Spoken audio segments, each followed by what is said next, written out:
Without doubt, anyone who's kind of been anywhere near a dance or a drum bass gig or whatnot, no doubt you've heard this man's tunes. Been producing for the better part of the last 15 years, released on various labels, and was part of a collective known as Bad Company, probably one of the biggest names in drum and bass, for a period of about 3 or 4 years. Yeah, about 4 years. And now doing it solo. Ladies and gentlemen, can we have a bit of a round of applause and a warm welcome for Mr. dBridge.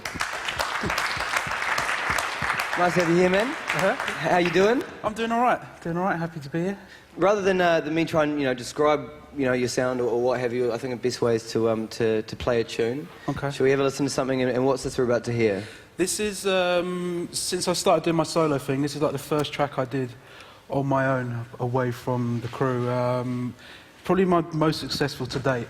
It was released on Metalheadz Platinum, a little offshoot label they started, which was supposed to be for more, they said serious music, but who knows. But yeah, I was happy to get that because it was the first release on a label that I've grown up listening to as well. So yeah, this one's true romance. I mean, for people that don't know so much about drum bass, just kind of explain Metalheadz in context, because this is probably one of the biggest labels within the evolution of the sound. Yeah, Metalheadz, I think, when did it start? Sort of 90, was it maybe even 93, 94, probably maybe a bit later, but they were influential in definitely shaping drum and bass as, one of the many different guises it has now. And they're important in my upbringing within the music as well, because they had a regular night they used to do, a club called Blue Note. It's quite a well-known venue in London, and every Sunday the craziest beats used to come out of that place. And Metalheadz that night influenced a lot of things within drum and bass. At the time I was involved in a group called Future Forces, and me and Jason, the other guy, we were going down to this club, Metalheadz, listening to this music, and from that pretty much Renegade Hardware started. So which is another big label within the scene. So it's had a definite seeding effect, I mean, during this period of Metalheadz at Blue Note, around about 96 or what have you, it seemed like you really had the situation where producers were just getting so inspired, and every week you'd go down and be like, oh my God, and someone would come up with some idea, and then everyone would go back and get in the studios. Was it very much a case of this? Definitely. I think I used to look forward to every Sunday, like, okay, what am I going to get surprised by now? And that was a good thing about that night, that it was just really eclectic. There was, I think, dance music has suffered from being pigeonholed all the time, and at a time, that night it was quite defiant in terms of like, well, we can play whatever we want in here, and we will play whatever we want, and you'll like it, and most people generally did. I mean, one of the other elements that it seemed that the Blue Note sessions had was one of the first times where a proper sound system that was tailored specifically for this music was happening. Tell us a bit about that, and back then it was Eskimo sound system. So yeah, they had I think just through the experience, and because of the guy who ran the sound system as well, kind of knew drum and bass and grew up listening to it as well. He knew sonically what it was about. So the club just lent itself very well to drum and bass, because drum and bass does sometimes suffer from going to certain clubs and it just doesn't really come over. It's just the bottom end isn't there, or it's too toppy. But I'd say now there's like another sound system, Valve sound system, which is Dylan just set out specifically for drum and bass. But back then, they were really like within drum and bass, definitely. There was other sound systems going. Obviously, back then it was a big part of the UK culture with Shaka and Saxon sound, and so it kind of, in a way, it grew up out of that whole sound system vibe anyway. So it was a natural thing. But yeah, the Eskimo sound system was good. I think for a while, they were going to come over here at one stage. I heard talk of, like, at the time back then, like Twilo wanted to get them out to get the place set for drum and bass back when we were cool. But yeah, no, it was a really good sound system, definitely. Cool. Should we have a listen to this? Yeah, True go on Romance. then. There we go, level number 2.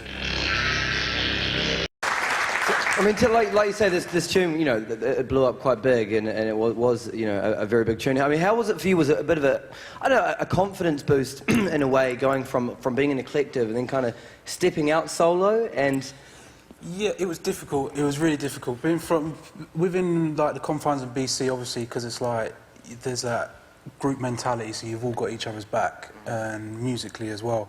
So stepping out on your own, it's like, okay, do people get what it is that I'm about, and are they gonna, you know, are they gonna get my interpretation of this music?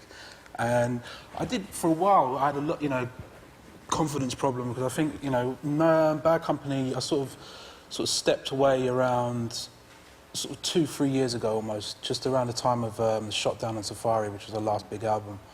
I mean, actually, I mean, you know, just for, maybe we'll talk about that a bit later on, but just Okay. for a bit of a history lesson to kind of, you know, get an idea of where you've come from. I mean, born and bred, you were born in London, lived in Yeah. London all your life, just moved out to Bristol.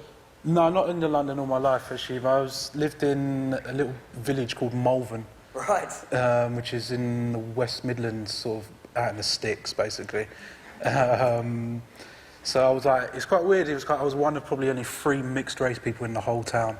So that was quite an experience, but it was good. It shaped that. I spent my sort of formative years within school there, and I think it definitely helped me to become the person who I am. I think if I'd lived in London as well, you know, if I'd stayed in London especially, I don't think I would have been in music. I probably would have gone down a very dodgy road. I mean, was there much happening musically in Malvern? Not really. Well, I think I started a band, which was, I was a lead singer of it for some reason. And we used to do covers of like Simple Minds and Spencer Davis Group, and I did a good Benny King as well. Nice. I was quite good. But yeah, that was like, I think that was like probably my first introduction into the art in making music. And we weren't really that very good at all. Yeah. You know, we had a fan club, and you know, it was like first year students, but it was terrible. It was some really dodgy things, but that was a start in a way. And I think that's when I first kind of got my head around, like, you know, working with keyboards and trying to work with sequencers. What were we using back then? I can't even remember. I think it was like is it the W30 or something, workstation? But yeah, so from then, and then I moved back to London in '92, and basically my brother, who's going to be down here, Spacek, he just had got a decent advance from a publishing deal for his album, and he bought a studio and just didn't know how to use it.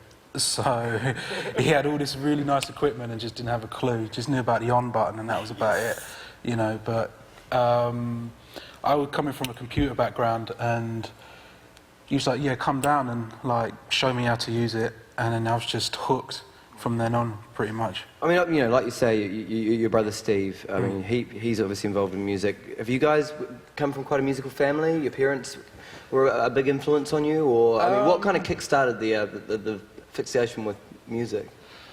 For me, probably my brother, to be honest. I think I always listened to, I think my musical taste has been quite eclectic. I've listened to I've been into the like proper cheesy 80s. I loved all that, you know. Duran Duran and a bit of Water Boys, and I loved it all, you know. And then Duran's all good, man. No, Duran Duran were rocking, mate, trust me. Depeche Mode. I kind of grew up, living in Malvern as well, grew up listening to like the chart show, so that was like, there was no real underground music scene within Malvern at all, do you know? So it was like, I grew up listening to the pop, to the charts, and then moving kind of, I think as you grow up and you experiment in many different ways, you sort of, your ears open up to new music, do you know what I mean? And I think that's when I started getting into, I went down the sort of Jimi Hendrix and Jim Morrison route for a couple of years. And then I got into sort of more like the UK indie bands. like it's sort of like the whole northern. What was it? I suppose it was Northern Soul. It was called Stone Roses, Happy Mondays, the Charlatans. Just they were like. They had a big influence on me. They were like, I started collecting records when they were coming around and just really taking note of what was, what they were doing. Being in the band, I think we wanted to emulate these great bands, but we were just nowhere near as good. Do you know what I mean? So, yeah. I mean, obviously moving, back to down to London from Melbourne. Yeah. Yep. Yeah. Around '92, obviously, the whole UK rave scene was just kicking off. Yeah. I mean, did you get bitten by that bug? When did that kind of start? Yeah, that was my brother introduced me into that as well. So he was like, he was like a dirty raver back in the day. He was like, come out with me, and there was like the big nights back then were a club at Astoria, thing called Roast. What was the other thing? There's another big thing at the Hippodrome, Orange, Busby's, and this was like just around the time when I suppose it was just sort of like hardcore stroke jungle. It was definitely still in its infancy, Prodigy with like Charlie and Alternate and SL2 and all these kind of quite big hardcore band groups were around. So yeah, but he used to, at the same time we were going raving, he was taking me to things like, Josh Ucko, like I said before, so these heavy reggae dub sound systems. So I was like, okay, hearing the two, there was a definite, and you can hear there was similarities with other people obviously listening to, being influenced by reggae and that, and you can hear that coming through in jungle at the time. Definitely, it was had this whole sort of ragga reggae element to it. I mean, for you, we're going to all these parties. Who were the DJs that you were just like, you just had to go check them? And what were some of the tunes that you can remember from that era that really? For me, the DJ back then really was all about Randall. Randall, Too Hot to Handle. He was super tight with his mixing. The selection was second to none. Tunes from back then. There's a tune called Information Centre. Do you remember that? There you go. See, I was never very good with names, so you'll probably be able to back me up on some of this stuff. The Information Centre, like Bookham's music, that was big back then.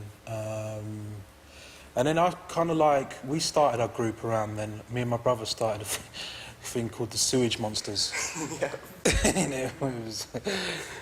We pressed up 500 of our own records.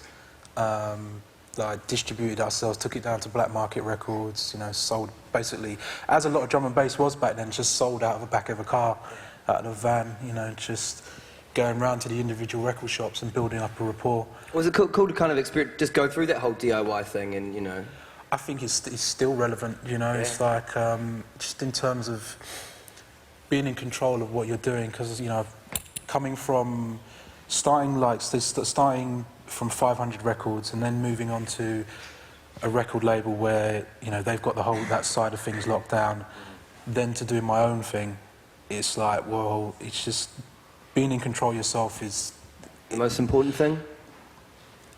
In the context of my scene, definitely. It's almost like if majors and big independents don't really know that much about drum and bass and don't know how to market it as well as what I could. Do you know what I mean? I know who's listening to it and how to get it to them.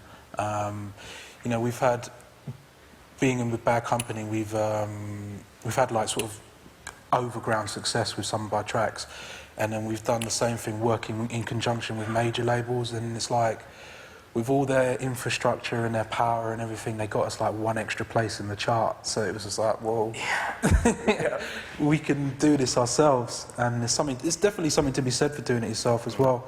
It's you've just got that ultimate control, and there's no answering to anyone. And I think that's a big problem. Not even a problem, but drum and bass over the years, because we've had our fingers burnt in a lot of respects. Suddenly we were cool for a while, and a lot of the majors got involved and started signing up signing up. Face Magazine were doing big spreads on it. Yeah, exactly. You know, we were dazed and confused. We were. Kate Moss was at. You know what I mean? And it was like, but we've just learned to take. Drum and bass scene has learned to take the knocks and kind of go back in on itself and police itself in a lot of ways. That's why it's probably why it's still around. Do you know what I mean? It could have quite easily died in a lot, and I think it did in a lot of people's eyes. But there was, you know, producers out there who were like, no, this is too good to let go. I mean, do you think the UK music press, especially, they just seem you know, they've been so scathing over the years. They just seem to be up for a story. You think they've got a lot to answer for, because with this whole build 'em up, knock 'em down mentality. One minute that, you know, you're on the cover and it's like, yes, drum and bass is the big thing. Next minute it's like, drum and bass is dead, kind of thing. Yeah, I think, for me personally, I boil it down to, it's just pretty much, it's like the emperor's new clothes, really. It's like, with the press, it's like it's cool because they think it's cool, or they're led to believe it's cool. Do you know what I mean? Or there's someone's told them that drum and bass is dead. They don't really know. Do you know what I mean? A lot of people don't take the time to actually find out. So our scene's gone through a lot of ups and downs, and it's going through another flux at the moment. What happens on the other side, I'm not too sure. Yeah. I mean, going back to the influence side of thing, one thing that kind of had like a healthy symbiosis with the explosion of like rave culture in the UK was pirate radio. Yeah. I mean, tell us a little bit about pirate radio coming to London, and, you know, how much of this was an influence on you as well. It was a major influence. It's like, at the end of the day, it was like, at one time, I remember, you know, we used to drive around South London, where I was living at the time, and you could pick up 14, 15 pirate drum and bass stations, you know, and I was involved with, there was a South London one called Shocking FM, which I appeared on a few times, but they were a big part of, like, creating the hype and creating the buzz and the feeling of belonging as well, you know. It's like we all used to go out of the weekend. But when you say creating a hype, it was a real hype, you know, it was... Yeah, it was, you know, it was like, okay, what's the next big party? What's the one, you know, that everyone's talking about? You know, this was before, like, the criminal justice bill managed to get a hold and mess everything up, and, you know, the big parties were still going on, the Fantasias and tribal gatherings, but the radio was... I think if you look at, say, some of the people in the scene around today, it was a lot of a way in for a lot of them as well.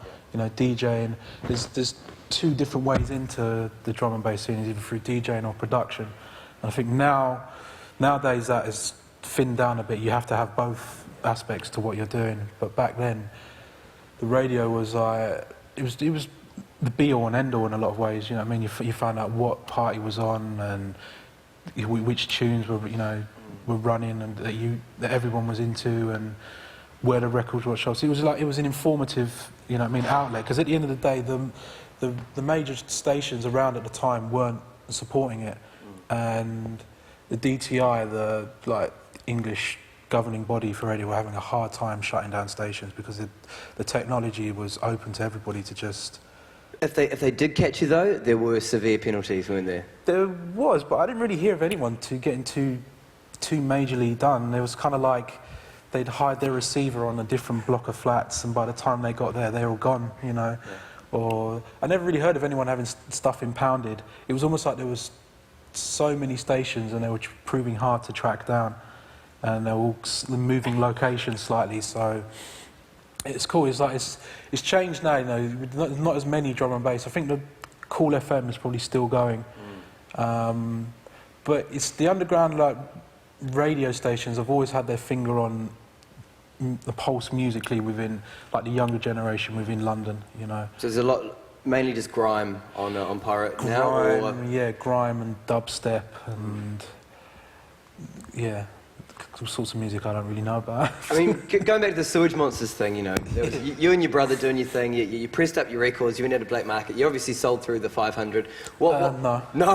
No. They didn't all sell? No. How many did you sell? Probably 250 max. Yeah. You know. So basically, you kind of decided that the project wasn't the one. No, it was just at a time my brother. Obviously, he was part of another thing called Stex and Spacek, and he was just working on his album, and then I was he was caught up. He was more dealing with the live sound of things, you know, working in a proper band, and I was definitely on the more the electronic route. So I went to. I started work with a group called Arms House Crew. With a guy called Lenny the Ice, which is famous for probably one of the tunes that they say started this. First Amen Break. Yeah, like We Are E, which is probably like one of the biggest sort of seminal tunes within the scene. I sort of came along sort of 3 years after that. It was quite weird back then. I was the quiet boy in the corner, and it was like back then all the big DJs used to come around there, like Groove Rider and Fabio and Hype and all these people, and I'm just like, and it's weird, like none of them recognised me, none of them knew who I was. You know what I mean? Yeah, that was Arms House was about 95, I think, 94, 95, I did that. Well, I mean, was it a good learning curve being around them? Because obviously they were already established label, they'd worked with, you know, getting DATs to DJs to cut dubs with. Yeah. I mean, was that a good learning curve for future stuff? Yeah, I think it was, you know, it was a good foot in the door, definitely. I was like, I'd keep my eyes and ears open, you know, and I was working around people like, back then, I don't know if anyone like Timmy Magic was a part of the crew back then, you know, Spoonie, and obviously this is when they were into drum and bass, you know, and they're producing drum and bass, and they often went off and did their garage thing and have become quite big DJs on Radio 1 within their own right. So yeah, it was good to like, just to work out, not to work out my place, but just work out how things work, you know, who do I need to be speaking to, who do I need to get my tunes to, and how does the whole structure work, you know, and so yeah, it definitely helped. I mean, and then, you know, obviously the production name that was to kind of a lot of people's first introduction to your name was Future Forces, which was with Jason, who went on to form, you know, half a bad company. Tell us about, how'd you meet up with him, and you know. I was down in. Basically, if a mutual friend of ours kind of introduced us to Trouble on Vinyl Records, and I basically went down there and started. They had two studios. They had the main studio downstairs, and then there was like the Cut Your Teeth pre-production studio upstairs.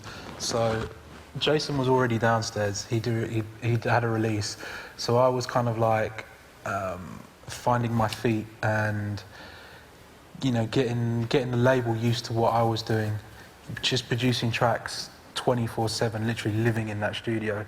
We used to sleep under the mixing desk, and it used to get proper grimy down there, but yeah. It was like, I think back then, you know, you're doing it for the love of it, so, you know, sleeping under a desk is ain't no thing. It's part and parcel of it. But yeah, I met him around sort of 96, 97 we started, and that was when the whole Blue Note Metalheadz was kicking off. So it was around that time that we were getting influenced by what was going on in the scene. So that label at the time, it had two labels. It was Trouble on Vinyl was their main one, which is the more dance floor rave orientated label, and then they had one called Renegade, which was like catering for, what label did it have then? Intelligent, that was it. It was called Intelligent Drum and Bass, whatever that is. And so what we were doing was obviously a bit grittier, a bit grimier, and a bit more aggy. So we was like literally forced them to start Renegade Hardware. So that was like mine and Jason's label. Yeah. I think we had like, just before we left, we'd had like 11 out of the 13 releases that have been. So, and it's good. It's like the label's gone on to kind of start a lot of other careers off. You know, Usual Suspects got going on there. Even like Friction came, you know, coming through on Hardware and Trouble on Vinyl. So it's nice to know that I've been helped start something that's helped other people as well. Do you know what I mean? I mean, should we ever listen to another track now? Is there something you've got that we can have a listen to? Yeah. Okay. Let's have a listen to. This is a track, Jenna G. The Jenna G thing I'm going to play you. Very talented vocalist. Yeah, she was part of. The crew was called Uncut. No, Future Cut, sorry. and they had a major deal, and another thing is just I think it got burned again. Yeah, I mean, you're saying before about history's dictated that drum and bass artists, every single one pretty much, that goes with a major gets their fingers burnt badly, and I think Uncut from the stories you hear was a brilliant case of that. Huge advances, and then just... Yeah, it's not as much as it would like to be kind of commercially accepted, and it's always going to have a hard time. Because we've always been like, we've been quite adverse to working with vocals, you know, for some weird reason. We always thought that, I know why should we have to add vocals to our music just so that the overground will listen to us, you know what I mean? So it was quite a stuck-up attitude in a lot of ways, you know what I mean? It was like, but drum and bass has always had the mentality of rather than us going to them come to us. It's like we've always wanted to make the underground bigger, if anything, rather than try and get our stuff more commercially accepted. I mean, speaking of vocalists though, a lot of the times with drum and bass, when there have been kind of vocal tunes, some of it seemed more tokenism. Like, okay, let's just stick a vocal in there, whereas Jenna G actually seems like a proper vocalist who is tailored to the music properly. Yeah, no, she's really very talented. She's I think because she's grown up listening to it as well, she's got a better understanding.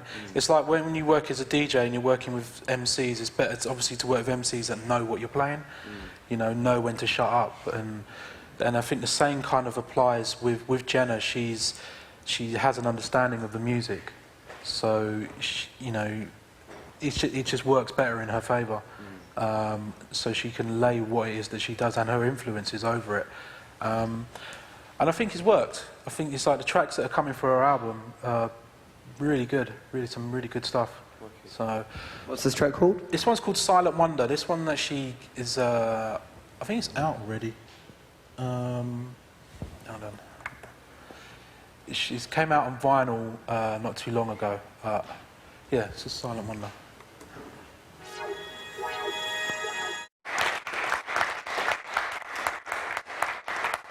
So, I mean, how was it for you working with Jenna? You enjoy working with vocalists? Yeah, it's, I've done some things with my brother. Like, that's the one thing you probably get asked a lot. I mean, Steve is an amazing vocalist. Yeah. Are there some things floating about? I'm working on some stuff with him. It's just kind of, it's weird because we've been like quite separate paths in within the music scene. It's quite rare that we get together enough. So it's like he throws me some acapellas that I can fiddle around with, but I want to work on a 12 specifically. Do you know what I mean? So I'm going out to see him soon and work on that. But working with vocalists, it was a whole new ball game for me. Coming from working, you know, within drum and bass, there's quite. Back then I was like Ataris, and then now Logic and everything, and then there's this whole world of tracking and multi-tracking and, you know, backing vocals, and so it's added another string to my bow, definitely, working in that field, and help, you know, working with Steve has helped me a lot in that aspect. I think I probably wouldn't, you know, if I did it now, then without his help it would probably sound all wrong and you know, completely just messed up. But I mean, for something like that, did Jenna actually come to you, or were vocals sent to you, or I mean, how did the recording process work? Actually, this track I'd written for a while, and I originally envisaged my brother singing on it, and then like, I was asked to help on the Jenna album, and literally because she is so talented, I was like, here's a song, you know, we can mess around with it as you see, and she basically came back with all this stuff, and I was just like, okay, you know, and then we went down to Zinc Studio, who's putting out the album on Bingo, and try to get a mix, you know, try to mix it. It could still be better than mix, yeah, I think. But yes, it's definitely fun working with vocalists, and I want to do it more. I'm working on an album at the moment, and we're working with this guy. Just started getting into miking up instruments now and things like that. And that's just... Which is, this is a fairly drum and bass way to go about things, Well, yeah, we kind of like, within Bad Company, we'd already kind of tried that out with this live project we were doing called Digital Nation. There's a guy called Paul Kodesh. Yeah, Paul Kodesh. He used to drum for Apollo 440. I think he drummed for like Jean-Michel Jarre and things like that. So we'd already kind of started down that route, But yeah, we're using this guy. He's kind of like, he's got really good hip-hop flute. Beatbox flute, sorry. Right. It's like, it's sick cat, proper sick. So we're trying to infuse that into drum and bass is interesting. But that's what I do love about it, drum and bass, is that it can meld and connect with so many different forms of music. There's hip-hop, rock, classical, disco, all these different versions, and the common theme is that drum and bass can work with all those elements, with those styles, which is cool. Yeah. One of the things I wanted to talk about when we were talking about, kind of the history side of things, something else that was just so prevalent, especially in drum and bass, was the whole thing of dubplate culture, actually going to the cutting house and cutting plates, and as well as DJs cutting plates of the latest tunes, there seemed to be like this.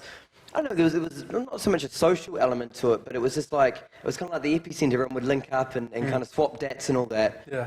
Does anyone cut plates anymore? And is it a sad thing to see places like Music House and all that whole vibe and that whole culture has kind of died? It has, but I can't say. To be honest, I can't say that I was ever really in the dubplate culture anyway. I just, because when I used to go out raving, it was like the DJs were basically playing the latest white labels and promos that they got. So now this whole kind of dubplate culture came in where it was like, okay, I've got this and I'm different from you, which was cool, but it has had an adverse effect, I think, in a lot of ways. But a lot of people use kind of tunes as it just, I don't know, to... Yeah, you just kind of like, it's just suddenly this whole new bartering system came into play. Well, what have you got for me? Kind of attitude. And DJs getting angry at each other, other producers, because someone else got a tune and they didn't. It was just uncalled for, But it was good though, I think. Back then, we all used to go down to that little place, Music House. Everything was cut there. Reggae used to be cut there. The garage scene were coming through there. People. Was Wookie's brother? Yeah, Wookie's brother. Leon. Leon, works down there. It was good, being socialising and being able to socialise with people that you produce with alongside, and it was cool in the sense that because we were spending money, so like we were spending this money on these 12-inch these dub plates. I'm pretty sure everyone has a fair understanding what a dub plate is, but some people that don't, tell us what exactly is a dub plate. Okay, a dub plate is basically just like a one-off pressing of a tune. So say like a tune I've completed today, I can take it to the cutting house and get a one-off record made to then play out in the club that night. So and it's not cut onto vinyl. It's cut on. It's like it's with special lacquer that had like a piece of metal running through it, and you can probably get about 15, 20 plays out of it before it really started to lose quality or jump pretty much. So yeah, it was a really big part of our scene. It used to get quite boring sometimes when you're sitting down there and it's the same song being cut by 15 DJs, and the song's like 8-9 minutes long. You gotta sit while you're waiting to get your plates cut. You gotta wait through the whole thing. Yeah, it's just long-winded. We did a track once. It was like 9 minutes long, and it got cut by about 15 people. I was fed up by the time. I hated the tune. You know what I mean? You got sick of it even before it had been tested in the party. Yeah, exactly. When Music House died, it was in a way their own fault, because the quality, people were starting to demand better quality of the dub plates, and they weren't getting it because we were all cutting onto 10-inch, and we weren't getting the quality that we wanted. We were getting it because it was cheap and it was cash in hand, so there was no VAT involved, and it was. But then it was like, well, okay, because we're cutting this corner, we're actually cutting the corners sonically in terms of like how the music sounds within the club.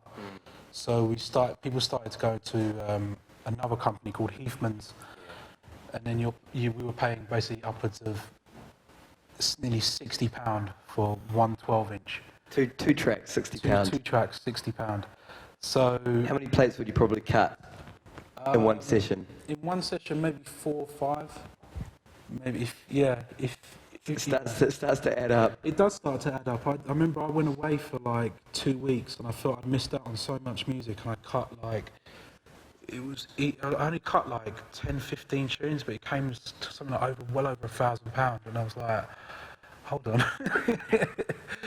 this is an expensive game. So like obviously the CDJs came around, so that kind of had an effect on the drum and bass scene. I think, you know, Bad Company, we were one of the first people to start using CDJs within the drum and bass scene as well.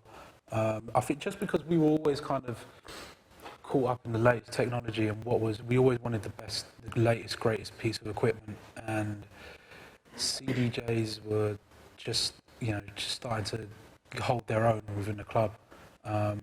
Better on your back as well, rather than carrying around a whole sack of dub plates. But the thing that's, I think it's become a big issue within the drum and bass scene. People, oh, you're playing CDs and oh, vinyl's dying, and it's a hard question to find the right answer to.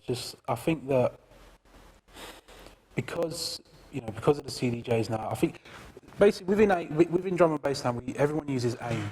I don't know if we'll use AIM and like AOL Instant Messenger. Instant Messenger. So in a way, that's become the new music house. Instead of people going down to this place and waiting for Ed Rush to turn up with a DAT, we're like, okay. They sit online and wait for Ed Rush to turn up online. Yeah, pretty much, and I think it's lent itself to the scene can be more experimental in what is played. It's like, whereas before, if I was cutting a dub plate, if I'm cutting this plate, I better make sure I play it, so I'm going to get my money's worth out of it. Whereas nowadays, because of the advent of CDJs, I can try things out before I commit, do you know what I mean? So it's helped me when it comes to my sets, it's definitely helped. I can be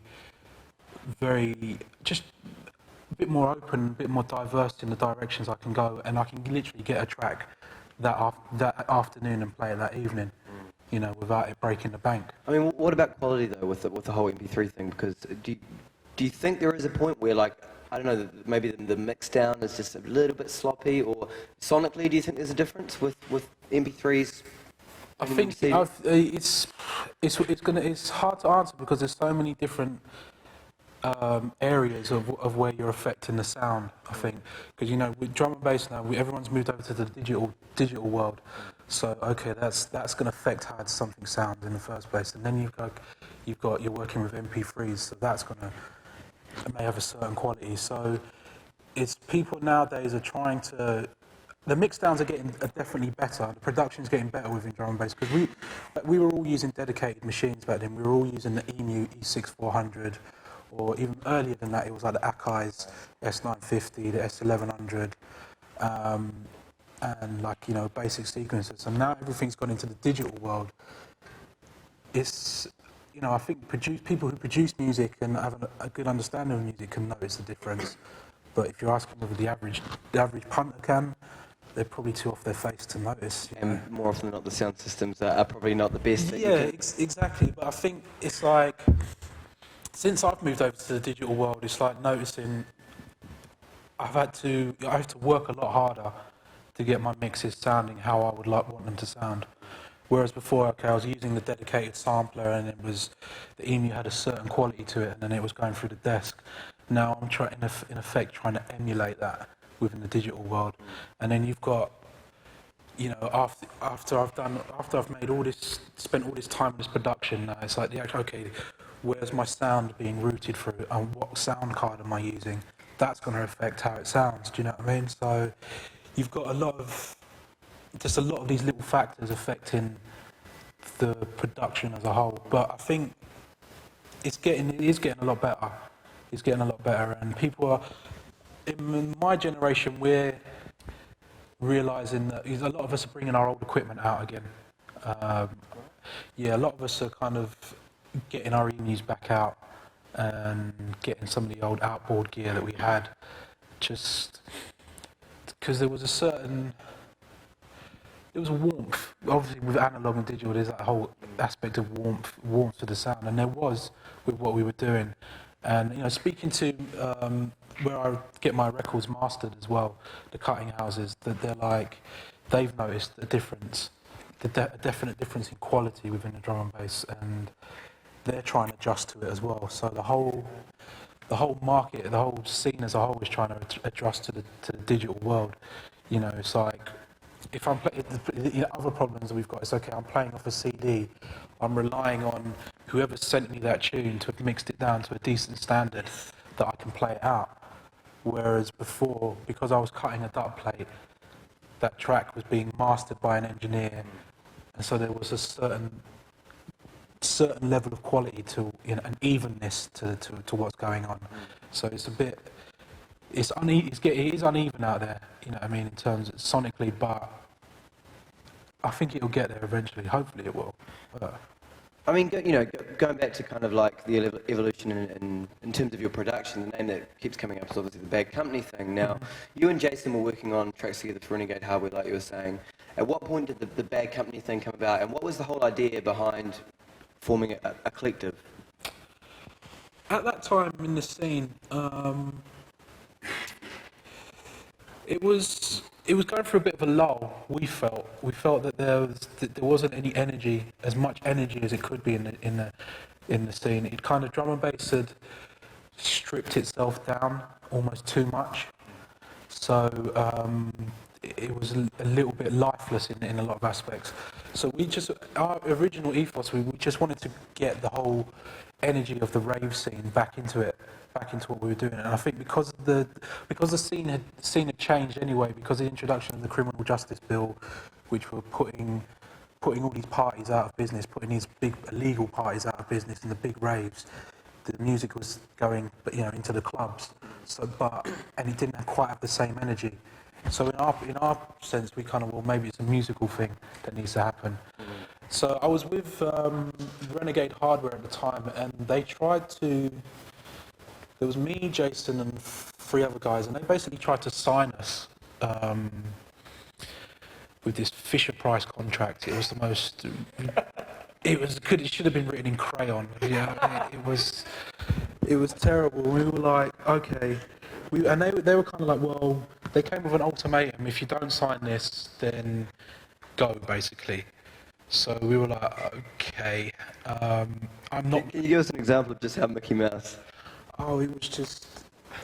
there was no contract to talk of, if you know what I mean. It was just like, he decided to write something on a bit of paper and sign here, and it was like, come on. It's like he wanted to sign...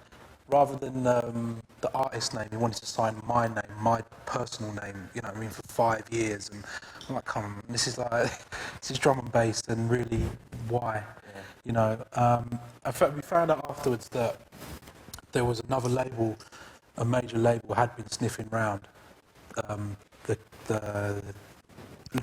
Renegade Hardware's roster of artists. Right. So, because we weren't like officially signed to Renegade Hardware, they felt, well, this label could then quite easily bypass them and they'd get nothing out of it. And they ended up losing it out in the long run, do you know what I mean, by trying to make us sign this stupid contract. So we kind of like, that was me and Jason, and then Fresh as well, he just started down there as well. And we just decided that it was literally a case of like, why can't we do this ourselves? And I think the drum and bass scene is built up of like cell-phone labels, you know.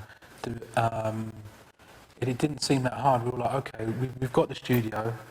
The thing is, we started off, a friend of ours gave us £2,000 to start off with to help us start the business, and we spent the first £1,000 on a pair of speakers.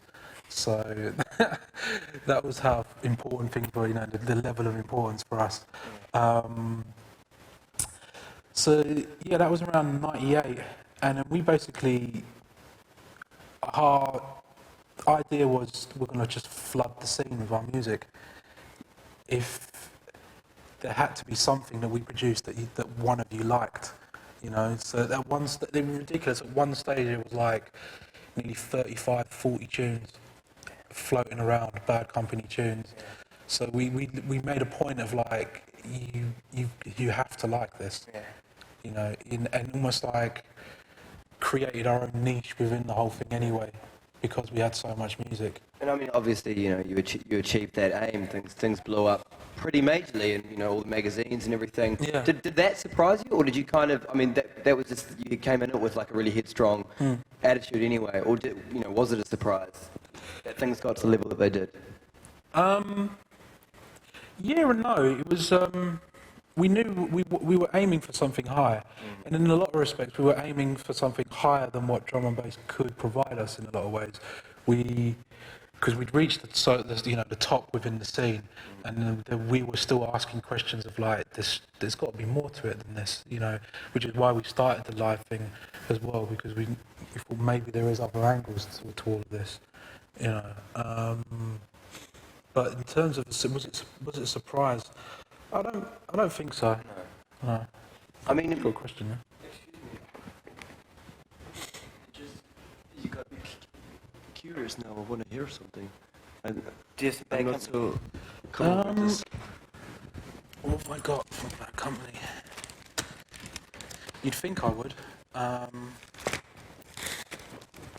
Okay.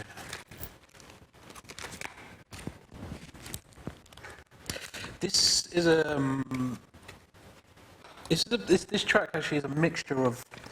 It's like we do like VIPs and specials because we DJ, so it's something like something that I've got, and this is a mixture of two tracks which came out on a label called Prototype, which is Groove Rider's label, and then probably one of our biggest tracks was called Planet Dust, and on the other side was a track called Speedball, and we basically blended the two tracks together, just for a little DJ tour. This is probably an example of what we were about. Let's give this a go.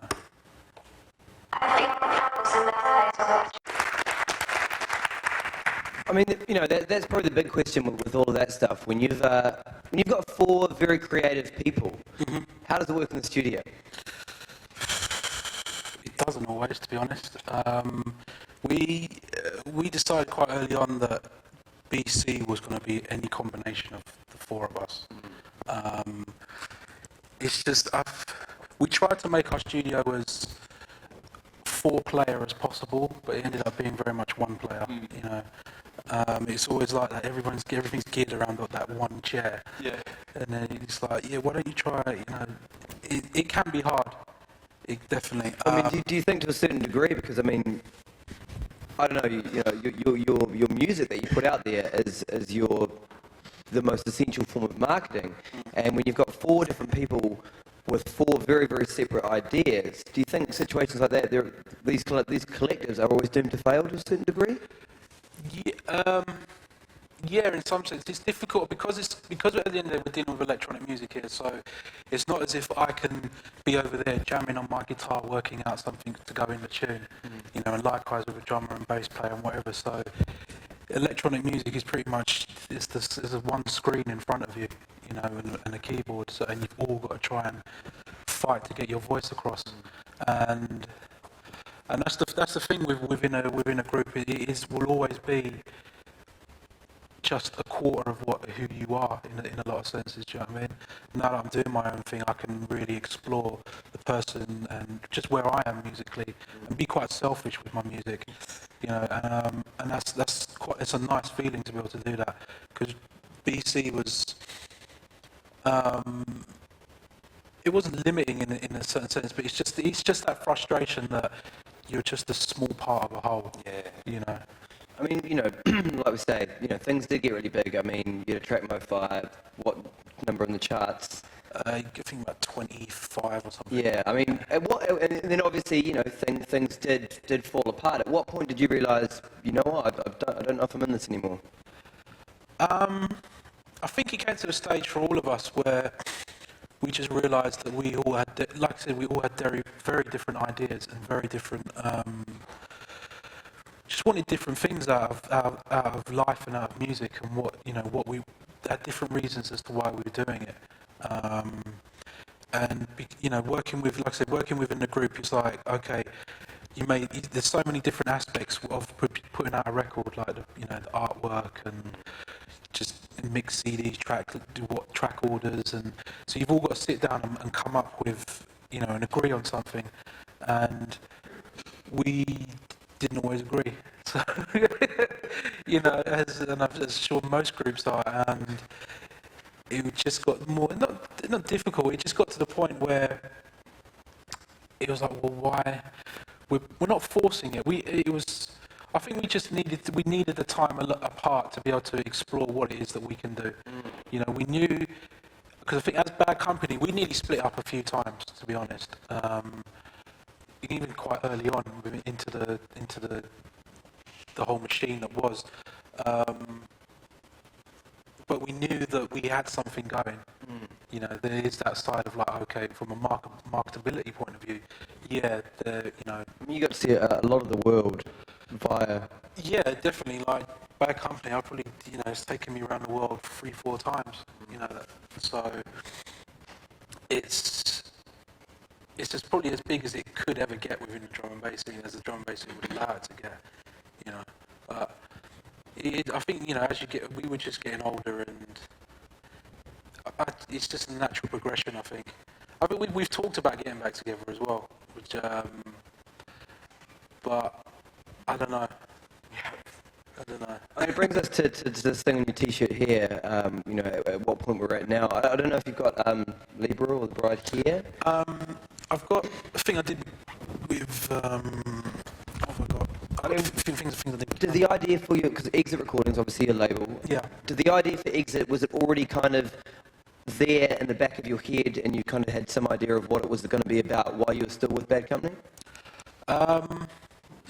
Yeah, it always, well, in a weird kind of way, I didn't want to start this label. It's just that when you're working with people, it was just, the ideal situation that I wanted was, okay, all of us together we're Bad Company, and we've created this record label, BC Recordings. So now I'd like to be able to be dBridge on BC Recordings, and Fresh can be Fresh, and same, I'll almost take a leaf out of how Represent and Full Cycle did it, with that. So we could all be people individually and then come back and help each other as a unit. But under a banner. But it was, I think maybe just because of who we are and the people involved, we couldn't get past that for some reason. So it kind of, it saddened me a bit, but it was out of necessity as well, I wanted to be able to express myself, and put across what it is what this music meant to me and my interpretation of it. Because I think at the time when I did this label, people weren't expecting the music that I was doing in terms of. Like I say, it would be cool if one of the first two releases, if we could have a listen. I hope I've got that here. I probably haven't known me. Or even one of those early things, kind of on that tip. Yeah. Let's see what I've got. I mean, that's the one thing that people notice straight away. It's immediately obvious. It's like if you listen to the track that we listened to before, the Bad Company track. Yeah. And then all of a sudden, what you were doing first off. Mm-hmm. Do you think you shocked a few people at the start? It did because they were expecting some kind of like rave, tear out, anthem bashing. It's just let's have it, and that's not really what I'm about, and that's not really what I brought to BC as well. I'm a bit more chilled out and a bit more. I like melodies, I like chords, and also I like the grit as well. So I personally trying to fuse the two. Just getting some soul back into it, you know what I mean? Yeah, okay, what track was you looking for? Well, I haven't got that, I'm sorry, but I've got this track. This track was on, I did an EP for Bingo, which is a big label, and like Zinc was one of the first people to like take interest in what I was doing as a solo artist, because there was that when I sort of left BC, I was caught in this kind of real grey area, definite grey area. What just wasn't really sure whether the music I was producing was relevant more than anything. And also, there was obviously coming from a group that within a certain genre is as big as it can get, there's all these expectations, you know, people are already eyes are on you, you know, and you felt that? Yeah, there was, because I think Dan Fresh had started up Breakbeat Chaos, which are, you know, responsible for putting out the Pendulum album. There's Adam F involved, so they'd already gone on to, in a way, quite continued with what Bad Company was about. So there was that pressure there, definitely. But I just knew, I don't know, I just knew that it was just a case of just, for me, just staying true to the craft. Do you know what I mean? True to the music that I loved, and like, what was it about? I had to kind of go back and like, what is it about this music that I like, and why isn't it present anymore? You know, so I sort of went back in and just really just checked, just listened to the music. I feel like working with my brother as well helped me a lot. Just working on other forms, genres of music. I think if it's almost like getting stuck in the one genre, you become quite blinkered. I mean, that's what I was going to say. I mean, how important has it been for you to maintain your sanity, having these different projects? Like, you worked on the Space Tech project, you've done some hip hop beats. Yeah, like. It's definitely, because it's just taught me a lot, because it's like when you're working at these different tempos and these lower tempos, you're just like, you've got this whole different palette in a way, the whole different area of being able to put sounds, and especially with the lower tempos, you've got this movement, this space to breathe. You know, you've got space to create grooves, you've got space to just it's for me, it's like getting the groove. Back into, because drum and bass is it's quite rigid in terms of like, it's very on bar. Everything's just, you know, 1, 2s, and there's no real room for messing around with quantizers as such. But with that last track I played, the Silent Wonder, I definitely wanted to step away from, okay, the tracks having to be produced a certain way, you know, and I think drum and bass has suffered from that a little bit, because it is a DJ-led scene as well, that producers have made music for that rather than. I mean, it really seems like, whereas the genre, say 10 years ago, you had producers that were just producers, and what happened is all these producers started DJing, they started playing at these kind of the big raves and whatnot, and all of a sudden their production would change to become kind of just formulate for the dance hall, instant impact, how can I get the most rewinds kind of thing. Yeah, and that's what's annoyed me the most about, and that's why I think, you know, I almost nearly fell out of the scene. Nearly kind of like, I'm really not in what's going on, do you know what I mean? And it's really obvious some of the moves that people are making, and it's chasing the dollar and that kind of thing, and it's like, well, what happened to the love of it, do you know what I mean? And I think it's just that, I mean, that's probably happens with any scene and any music scene. It's like you grow up and, you know, you've got mortgages and kids to think about, so being experimental doesn't pay the bills for a lot of people, so that affected the scene, you know. But it's coming back round again. It's like, with those people who are sort of in it for the money, you can see and you can hear quite easily, and I think you can hear that within most music anyway, but it was never so obvious in drum and bass, whereas now it is. So maybe that's a kind of like a sign that the scene's growing even more, you know. But who knows? What's this track called? This track is I think I'm gonna play you. You got China Blue. No, I'm gonna play you Pipe Dreams. That's one of my favourites. Pipe Dreams was on my EP for Bingo. Yeah, see what you think.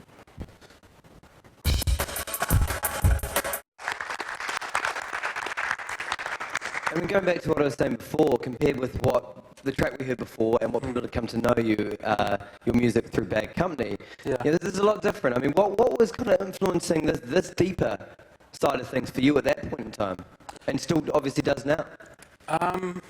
What was influencing? Well, it always comes back to my brother.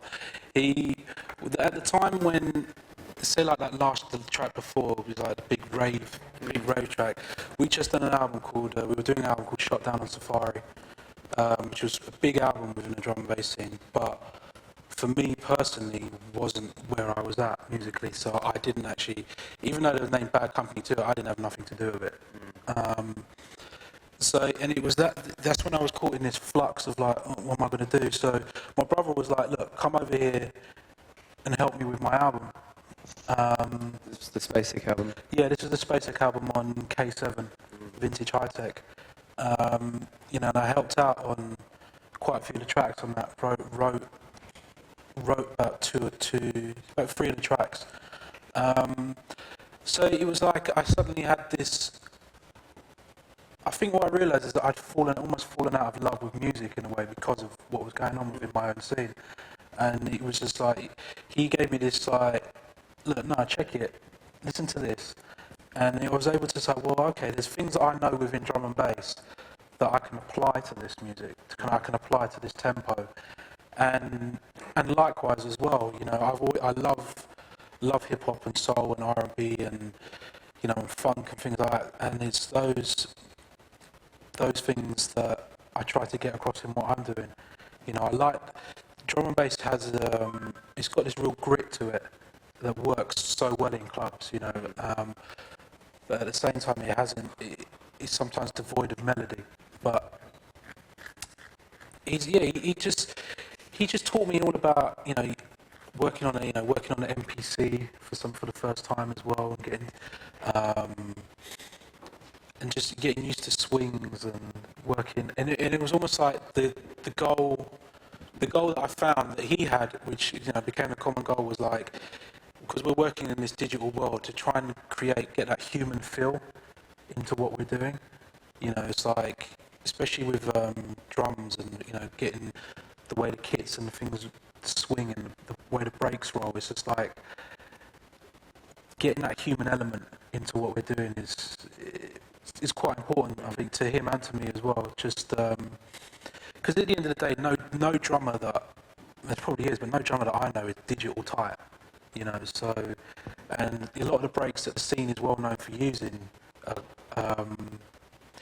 you know, are from people who weren't like digitally tight. So it's like, if I can then, I want to try and emulate the live feel within the digital environment. You know, and it's easier to do at slower tempos, but it's a little harder at drum and bass because it's slowing down. Thankfully, it was getting a bit out of hand. Once I think I've heard people producing at like 185 BPM, and that's just you can't do much of that, isn't it? Or it's starting to get near Gabba, isn't it? It's close. I mean, for you, how does the tune take shape, or you know, how does the creative process work for you? Do you hear something, and that kind of inspires it? Do you watch something on telly, or just a thought, or how does that process work for you? Well, I come from a sampling school of making music, so I crate dig. You know, I go looking for records, looking for new samples. I've never really been one for synths and like sound shaping. I've never really got my head around that. So it's more often than not, it's like what maybe the sample that I find, you know, it kind of leads on to other things. I think I mainly start off with drums. Drums is where we get going from. Favourite breaks for you? Favourite break? Probably Hot Pants. Hot Pants and, of course, Amen as well. Yeah. But there's so many different variations of the Amen now. Yeah. I mean, what's your studio setup looking like at the moment? That's it right there. That's it. That's my studio. Logic on your Mac? Yep, Logic on my Mac. I've got some of my outboard gear back. I've got my EMU back. I've got like an Eventide like effects unit. I've got like DP4 and a little Mackie 16 desk bar. More and more, it's coming within that. I think what I've realised is rather than spending all this money on outboard and stuff, I've decided to just get a really good sound card. So I've just got the Apogee Rosetta 800, really good quality. And I was quite surprised. That's what it kind of freaked me out when I first got it, because most people within our scene have got like the Motu 828 sound card, and in comparing the two, it's just like it's almost like what my stuff's sounding a little bit. It's not as good as it should be, obviously, And that's the thing now. It's like within the digital world, you've got to spend money to get that quality. And I'm not even sure if it's as good a quality as it was before. But, so that's why a lot of us are going back to the old stuff. But pretty much, just Logic, and everything I do is pretty much based around the EXS sampler. I mean, one thing that's been, obviously we were talking before about Exit Recordings. You've actually got another label, which has kind of made up a big part of your production for the last big while, which is Exit Versus thing and collaborations. You've been collaborating a lot with people, man, with other people that are of very, of major note in the drum and bass scene and that have their own unique vibe. I mean, how important is the collaborations thing for you at the moment?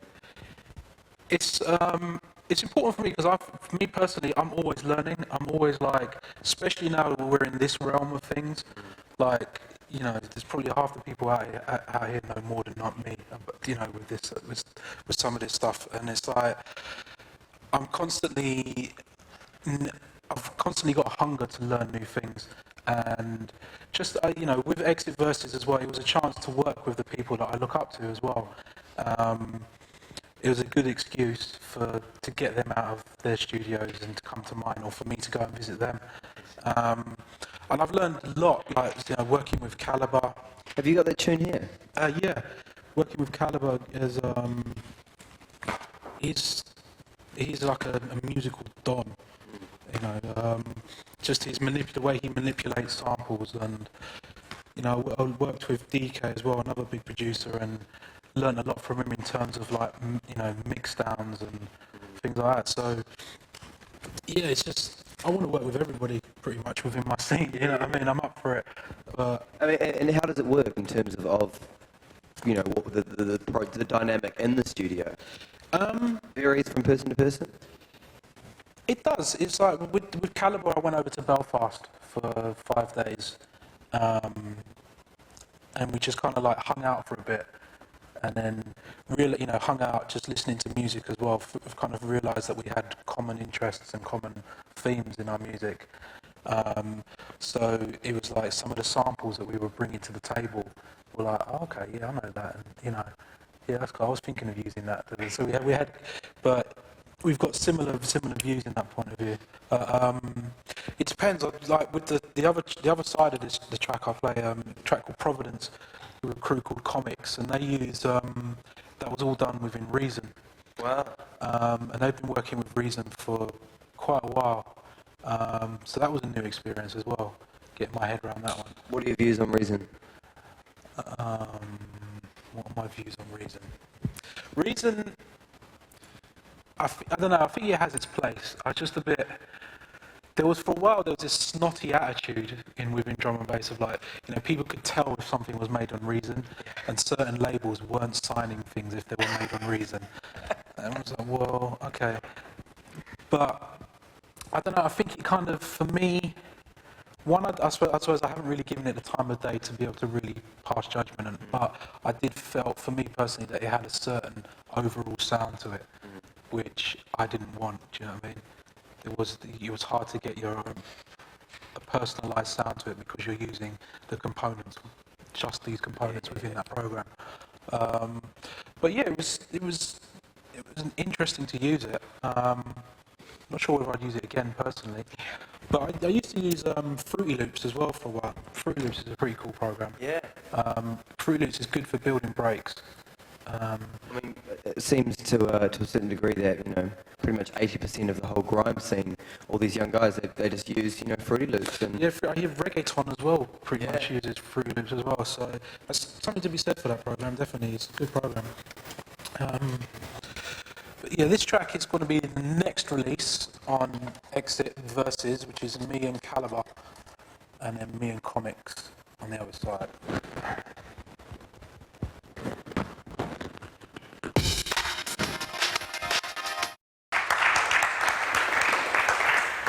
So that's in my scene. Like that's probably an example of a tune that's well liked, but won't necessarily get played.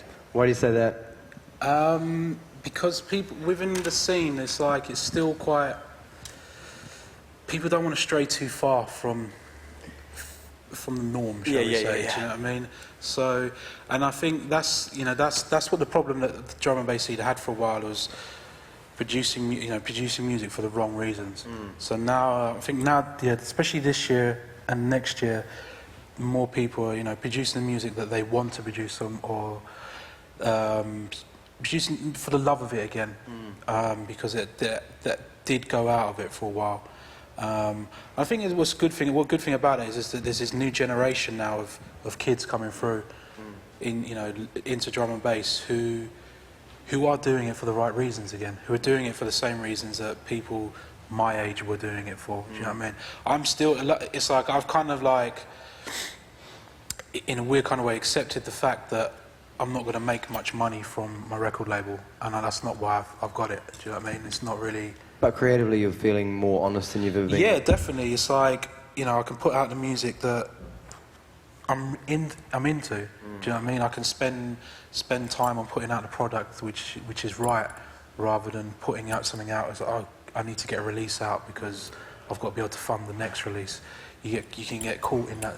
It's like you get caught in that cycle of creativity over, running a business. So, and it has those things have an effect on the music, and I'm sure it's affected other scenes as well. But the drum and bass scene has definitely been affected by that need to.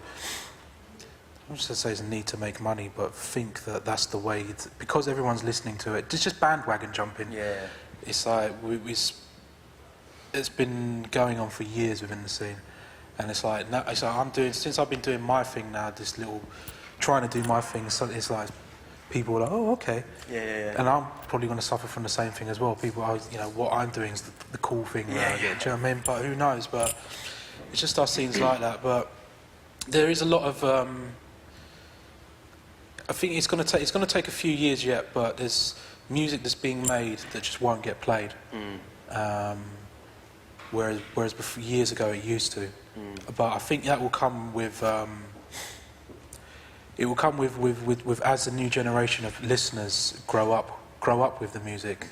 They've got a better understanding of because the difficulty for me, the difficulty I've got is like because I'm playing to say like second generation ravers for me. So some of the music out there which is presenting drum and bass, which I personally am not in a way, I can see why the present crop of people are into it, because it's not that dissimilar from when I was going out. It's not that dissimilar from happy hardcore and hardcore, and you know what I mean. So we've all got our ways in. So it's just that I think now we're going through this second cycle now, new wave of producers, a new wave of listeners. So hopefully, where for me personally, where drum and bass was in '96, where it was at its most experimental and most challenging, that will come around again. There's definitely a new crop of artists that are stepping up the game. I mean, you touched on you did mention the business side of things, of course, and one of the most important things about that, and I'd just like to touch on it quickly, is the whole distribution thing. I think drum and bass as well, out of all genres of music, just it went really tits up with distribution companies. And I mean, I know you guys were affected by it. Oh, we were affected big time. We Tell us a little bit about this, man. And how important is it to find an honest distributor? Good luck. So when we was part of BC being we were putting things out, and we were so caught up in putting music out, we didn't have. It was our own fault in a lot of ways. We didn't have the business sense of what we were doing. We were just like, let's put out records, and whoa, I'm going to America tomorrow. You're just doing things for us because it's funny and it's a laugh, and then suddenly you realise actually there's some money being made. Yeah. And then the distributors we were with were really shady. They were so shady, and probably about 75% of the drum and bass scene went through this one distributor as well. And they basically, to cut a long story short, did a runner with our money. And we're not talking a couple of quid here. No, we lost out on about close to £200,000. And you were just one artist. Yeah, that got ripped off for that amount. Yeah, we were their biggest debt. Yeah. That and EMI were their biggest debt. I think EMI came first, and then we were second. You know, and a part of it was that was our own fault for not. But I mean, just policing it, what was going on properly. This was only over a period of releasing records with them of like 2-3 years. How on earth does a distribution company manage to just like, I don't know, £200,000? Well, that distribution company was conceived in a prison cell, so that probably goes some ways to saying how £200,000 can go missing. One of the guys, it all got very gangster and all got very silly, and someone who owed a lot of money just decided to clean out that bank account, basically. So we went through the legal route of trying to, you know, take them to court and get our money back, and it was the most long-winded. It got to the point where we were just like, we sat down and we were like, we should almost to the point where like, we may as well just wash our hands of this debt. You know, it was looking out, they could like, what was it they were saying? Oh, we can pay you back £1 a week. Like £1 euro is £200,000, and you're going to pay us £1 every week, £52 a year. So it was just, we just decided to, we actually, first of all, we went down there and acquired some studio equipment, first of all, yes, in lieu of payment. You know, so we got a lathe out of it. We got a proper Roman cutting lathe. Yeah, we got a cutting lathe out of it. We got a pair of tannoy speakers. Got a Moog. Got some cool bits of equipment, yeah, but it still didn't add up to what they owed us. Yeah, you know. So right now there's probably only two main distributors. Well, there's three. There's another one coming through, but there's two main distributors within drum and bass, which are SRD and ST Holdings. You're with ST or? I'm with SRD. Okay. SRD. What's your relationship like with them? It's good. They're a lot. I'm doing a pressing and distribution. I'm in a P&D deal at the moment. I don't know if you know, there's pressing and a distribution deal, which basically means they pay for all my pressing and distribution. Literally, I could just provide them with a DAT, and they could have a record out for me. So it's weird. Distribution companies almost took on the role of what record labels should have done, in a way, in the sense that they were basically funding people's ideas. So they're like funding Exit right now, until I get to a stage where I can take back and do the pressing myself. Now, with the P&D deal, who has the say in, say, for example, how many copies get pressed up? If it goes out of print, you know, represses, all that kind of stuff. Is it with you or is it with the company?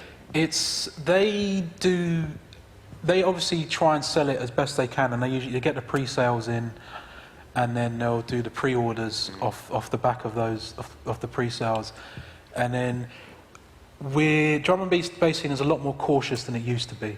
We used to kind of press up because it would work out cheaper to press more, obviously, and then be like, okay, well, we know we're going to get like a reorder of say 500, 1,000, so we've already got that there.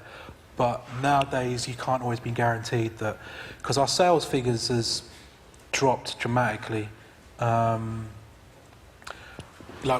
drum and bass was probably, in terms of vinyl, we were outselling most other forms of music. I mean, like, for example, a big tune would sell how many? A big tune would sell, like, what, between 15 and 20,000. Nowadays, you're talking, you know, and I think an average back then, an average tune was doing maybe 6, 7. And the average nowadays is between 2.5 and 3,000. So yeah, it's changed dramatically. But it's like, what's always annoyed me though is that our drum and bass scene, if it was sold through the right shops, we'd be charting every week. It's just because our records don't sell through the majors and the chains, we don't get that positioning, but we outsell. Like to get, say, like a top 10 in the UK right now, in the charts, pop charts. You only have to sell maybe 12,000 in a week, Yeah, right. which isn't a lot, No. really. You know, and drum and bass used to do that on a regular basis. So basically, they're just taking the sound scans from the HMVs and all those guys, not your HMVs, black markets, not your... all the independent record shops don't. It doesn't get recognised. So yeah, HMVs, Woolworths, and all that kind of thing. But SRD have the reason why I'm with SRD is because they have the connection with the chain stores. Okay. So my music does get into the Virgins and the HMVs, Yeah. which is in itself another double-edged sword, because with chain stores they've got a monopoly on the whole thing.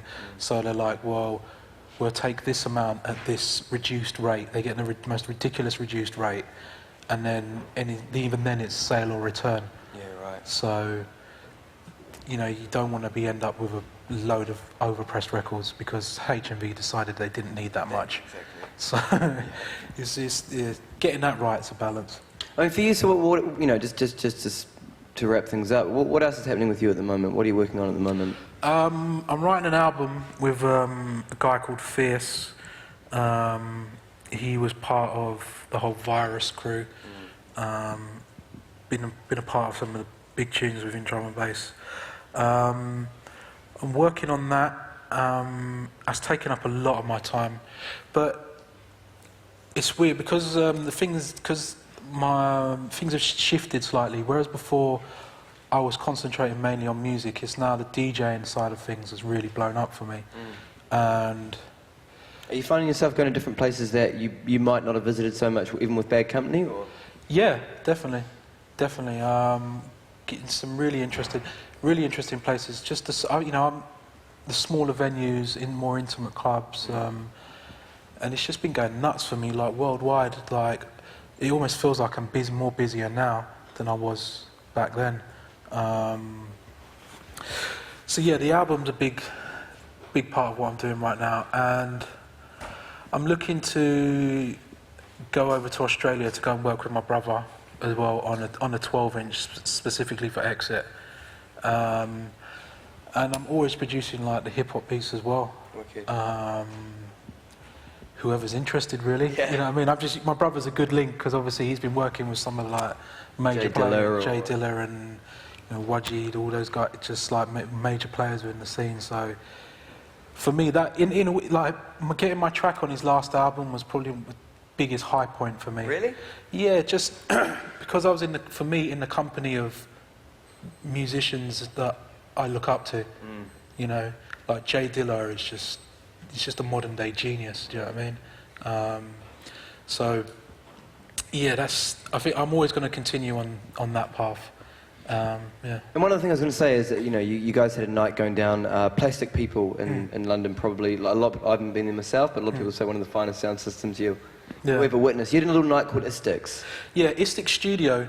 It was cool. It was what we used to do. We used to go down there because this sound system in this club. When you say we, you're talking about? We was it was me, my brother, and the SpaceX crew, which was my brother, a guy called Edmund and Morgan, and then we had a singer called Umpo, amazing singer, and there were a few other people as well. So what we used to do was basically last Thursday of every month, we used to just go down with our laptops and set up a little table in the middle of the dance floor with 3 MPC players on it.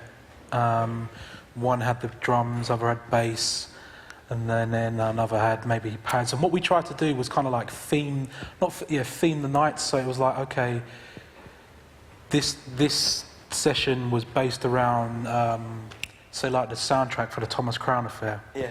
So we'd have that, and so a lot of the sounds from that record were in one of the MPCs, and we'd literally just jam within the club. So we'd have like DJ sets, and people used to come around with saxophones, and it was quite an open mic affair. But it was cool because we literally used to just build tracks in the middle of this club, and it was probably one of the best clubs to be doing it in.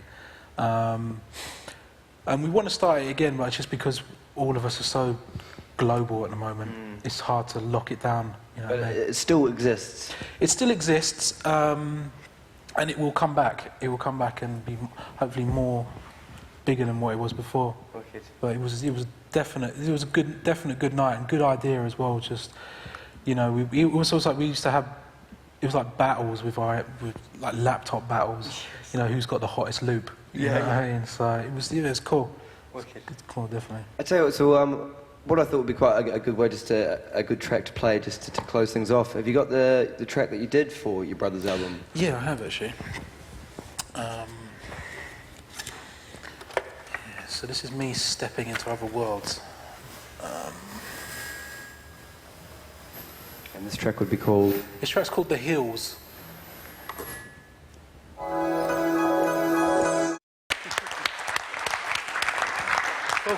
Okay, so one more time, that track was? That track's called The Hills. Nice. And the album's called? Space Shift. Wicked. Space Shift out on Sound in Colour, that label. Yeah. Darren, thank you very much for taking the time out to talk to us, man. Thanks for having me.